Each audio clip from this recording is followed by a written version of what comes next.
Education and technology से related मेरे channel को सब्सक्राइब करें, लाइक करें, शेयर करें और साथ ही घंटी का बटन दबाएं। अस्सलाम वालेकुम दोस्तों क्या हाल है। मैं उम्मीद करता हूँ कि आप सब लोग खैर खैरियत से होंगे अल्लाह ताला के रहमत व करम से।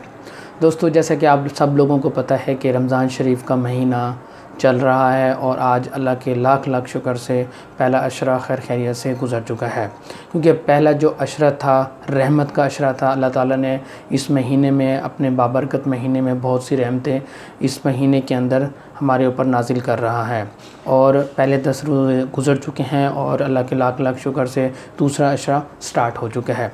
जैसे कि आप लोगों को पता है कि जो दूसरा अशरा है वो है मग़फ़रत का, यानी कि तौबा करने का।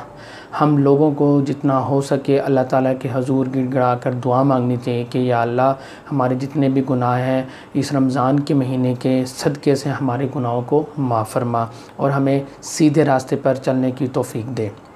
तो दोस्तों आप सब लोगों से मैं उम्मीद करता हूं कि आप जिस तरीके से आपने अब तक का रमज़ान शरीफ का महीना गुजारा है, आगे भी अच्छे तरीके से अल्लाह ताला के हजूर इबादत करेंगे, अपने गुनाहों की माफ़ी मांगेंगे। और एक चीज़ का आप लोगों ने ख्याल रखना है कि नमाज की पाबंदी करनी है। देखें, जब हम लोग रोज़ा रखते हैं, रोज़ा रखने के बाद हमारे ऊपर ये ज़रूरी हो जाता है कि रोज़े की पाबंदी करें। रोज़े के कुछ फ़राइज़ हैं, क्योंकि जब तक हम रोज़े के फ़राइज़ को सही तरीके से सर अंजाम नहीं देंगे तो हमारे रोज़ा रखने का कोई फ़ायदा नहीं है।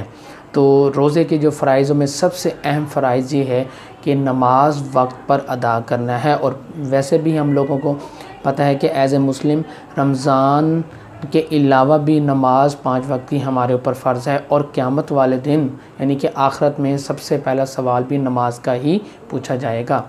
तो मैं आप लोगों से ये उम्मीद करता हूँ कि आप लोग अगले जो 20 रोज़े हैं इंशाअल्लाह अल्लाह ताला के अहकामात के मुताबिक गुजारेंगे और नमाज पाबंदी से पढ़ेंगे और झूठ नहीं बोलेंगे और किसी को तकलीफ़ नहीं देंगे। और दूसरी बात, जो सबसे बड़ी बात है कि जो हमारे पास ये जो मग़फ़रत का अशरा शुरू हो चुका है, हम लोग कोशिश करेंगे कि ज़्यादा से ज़्यादा वक्त अपनी इबादत में गुजारें। अब आप लोगों को ये भी पता है कि इबादत कैसे कर सकते हैं, मतलब कि हम लोग मस्जिद में बैठ के भी इबादत कर सकते हैं, घर में बैठ के भी इबादत कर सकते हैं, चलते फिरते भी इबादत कर सकते हैं। और वो किस तरह इबादत कर सकते हैं? देखिए, अगर हम मस्जिद में बैठते हैं, नमाज़ पढ़ लेते हैं, नमाज़ पढ़ने के बाद हम लोगों को कुरान पाक पढ़ना चाहिए, जिससे क्या होता है कि अल्लाह ताला से हमारा जो कुर्ब होता है वो ज़्यादा हो जाता है। अगर आप लोग घर में बैठे हैं तो घर में भी कुरान पाक पढ़ सकते हैं, दुरूद शरीफ पढ़ सकते हैं और कुछ इस्लामी किताबें हैं वो पढ़ सकते हैं। जो भी आप लोगों को जिस टॉपिक पे आपको इस्लामिक किताबें पसंद हैं वो आप लोग पढ़ सकते हैं। इसके अलावा अगर हम लोग बाहर होते हैं तो तस्बीह पढ़ सकते हैं, अस्तगफिरुल्लाह, कोई भी तस्बीह, जिससे हमारे क्या होता है कि हम लोगों को सवाब मिलता है। और आपको पता है कि रमज़ान के महीने में आप कोई भी तस्बीह, कोई भी इबादत करते हो उसका 1000 गुना ज़्यादा सवाब होता है। तो दोस्तों आप लोग जैसा कि जानते हैं कि रमज़ान का महीना 12 महीनों में से एक महीना ऐसा होता है जिसमें अल्लाह ताला अपनी रहमत हर लिहाज से हमारे ऊपर राज़ी करता है, रहमत नाजिल करता है। तो इस रहमत को हम लोगों ने कैच करना है, इस बाबरकत महीने को हमने ऐसे नहीं जाने देना।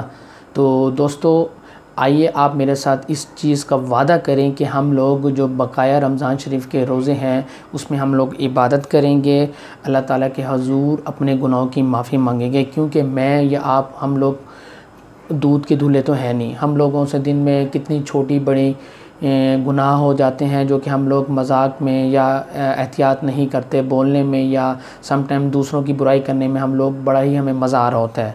तो देखें, अगर हम लोग एज़ ए मुस्लिम ये गुनाह करते हैं तो हमारा फ़र्ज़ भी बनता है कि इन गुनाहों की तलाफ़ी भी करें। और इन गुनाहों की तलाफ़ी करना, ये जो रमज़ान का महीना है सबसे बेस्ट महीना है हमारे लिए। तो हम लोगों को एज़ ए मुस्लिम इस महीने से फ़ायदा उठाना चाहिए, अल्लाह ताला को राज़ी करना चाहिए, अल्लाह ताला के घर में जाके इबादत करनी चाहिए। तो दोस्तों मैं उम्मीद करता हूँ कि आपको आज की मेरी बातें समझ आ गई होंगी, अच्छी लगी होंगी। अगर मेरी वीडियो आपको अच्छी लगी है तो मेरे चैनल को आप सब्सक्राइब करें, मेरी वीडियो को लाइक करें। अगर आप मेरे चैनल पे न्यू आए हैं तो काइंडली मेरे चैनल को ज़रूर सब्सक्राइब करें और ये वीडियो दूसरे लोगों तक पहुँचाएँ ताकि दूसरे लोगों को भी इससे फ़ायदा हो सके। इंशाअल्लाह अगली वीडियो के लिए दोबारा मिलेंगे, तब तक के लिए अल्लाह हाफ़िज़। पाकिस्तान जिंदाबाद।